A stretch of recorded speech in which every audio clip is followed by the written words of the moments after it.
시흥 옥구천이 인근 공단에서 버린 유해 물질로 오염됐다는 소식 전해드렸는데요. 시흥시가 단속을 강화하겠다고 밝혔지만 실효성에 대한 의문이 나오고 있습니다. 솜방망이 처벌에다 하천 관리를 3개 기관에서 나눠서 하는 것도 문제라는 지적입니다. 보도에 김성원 기자입니다.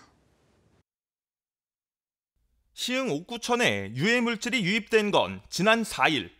심각한 수질 오염을 일으키는 유기성 폐수가 하천으로 쏟아져 흘렀습니다. 더 이상의 오염을 막기 위해 시흥시는 100여 명의 인력을 투입해 수일간 방제 작업을 펼쳤습니다. 10여일이 지나고 다시 찾은 옥구천은 여전히 몸살을 앓고 있었습니다. 옥구천의 폐수가 방출된 지 벌써 보름이나 지났습니다. 하지만 현장은 물고기 떼가 죽어있고 기름이 둥둥 떠있는 등 아주 처참한 모습입니다. 아직 남아있는 폐수 위로 죽은 고기들이 부패하면서 악취도 진동합니다. 이 같은 하천 오염 행위는 매년 3-4건씩 발생하고 있습니다.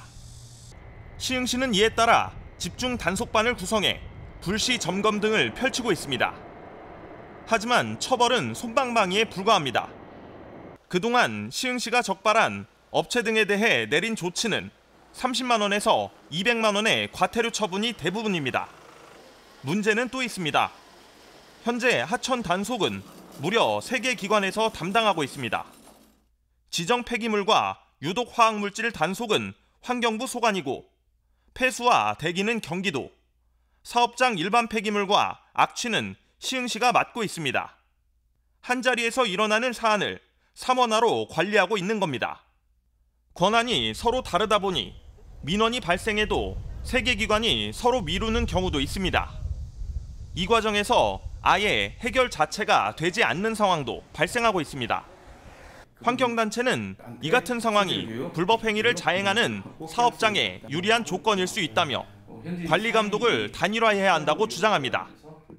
지방 사무가 강화된 시점에서 좀 폐수 같은 경우에는 3, 4, 5종 내지는 4, 5종 정도를 지방 사무로 이관해주고 업체의 기본 현황과 생산 물품 또 사용하는 약품들을 확인을 해서 향후 이게 DB를 구축을 해서 저희가 이제 혹시 어떤 문제가 발생했을 경우에 이것들을 확인하고.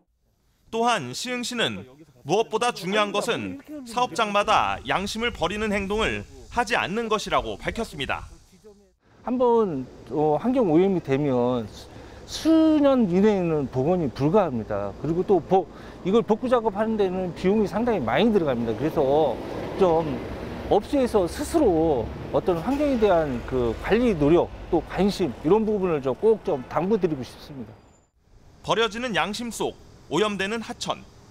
개인의 그릇된 판단이 자연과 나아가서는 시민들의 안전도 위협할 수 있다는 것을 잊어서는 안 된다는 지적입니다.